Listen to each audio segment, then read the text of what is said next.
Remue ménage. Remue ménage.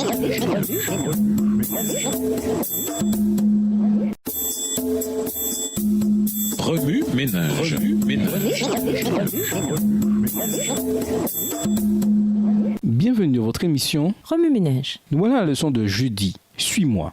Lisons 2 Pierre 1, les versets 16 à 21. 2 Pierre 1, les versets 16 à 21. Ce n'est pas, en effet, en suivant des fables habilement conçues que nous avons fait connaître la puissance et l'avènement de notre Seigneur Jésus-Christ, mais parce que nous avons vu sa majesté de nos propres yeux. Car il a reçu honneur et gloire de Dieu le Père. Quand la gloire pleine de majesté lui fit entendre cette voix, celui-ci est mon Fils bien-aimé, objet de mon affection. Nous avons entendu cette voix venant du ciel, lorsque nous étions avec lui sur la sainte montagne. Et nous tenons pour d'autant plus certaine la parole prophétique à laquelle vous faites bien de prêter attention, comme à une lampe qui brille dans un lieu obscur, jusqu'à ce que le jour commence à poindre et que l'étoile du matin se lève dans vos cœurs. Avant tout, sachez qu'aucune prophétie de l'Écriture ne peut être l'objet d'interprétations particulières, car ce n'est nullement par une volonté humaine qu'une prophétie a jamais été présentée, mais c'est poussé par le Saint-Esprit que des hommes ont parlé de la part de Dieu. Une série télévisée des années 1980 s'intitulait « Suivez-moi ».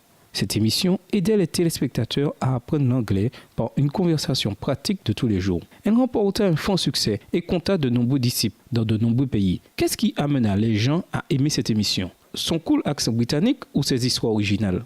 Les gens deviennent des fans et suivent quelque chose ou quelqu'un pour de nombreuses et différentes raisons, solides et sensées, ou encore faibles et impraticables, et dans certains cas pour une raison totalement inattendue. Il est facile de voir à quel point des gens sont influencés par les médias sociaux. Il n'y a qu'à observer leur réaction à ce qu'ils voient, entendent ou quoi. Les disciples jouent un rôle important, plus important parfois que celui du dirigeant. Dans son livre « Followership, Discipula », Barbara Kellerman divise les types de disciples en 5 catégories. 1. Les isolés qui ont une connaissance nulle ou limitée du dirigeant. 2. Les spectateurs qui savent ce qui se passe mais choisissent de ne pas participer. 3. Les participants qui sont engagés d'une certaine manière. 4.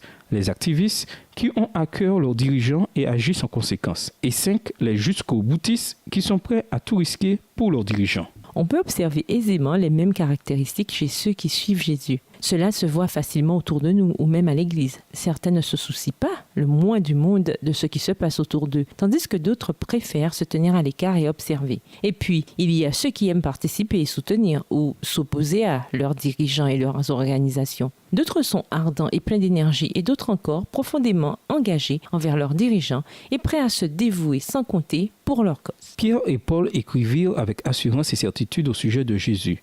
Ils croyaient fermement en lui et en ses enseignements. Le message de Jésus pour nous est très clair. Il s'agit du même message donné à Pierre. Prends soin de mes brebis. Remue ménage, qu'en est-il de nous aujourd'hui ? Nous ne sommes pas aussi favorisés que Pierre, lequel interagit directement avec Jésus lors de son ministère terrestre. Allons-nous suivre quand même le Seigneur ? Quel est notre défi aujourd'hui ? Que pouvons-nous faire pour prendre soin des brebis de Jésus et pour les inciter à le suivre ? Au revoir. Et à demain si tu veux. Remue ménage.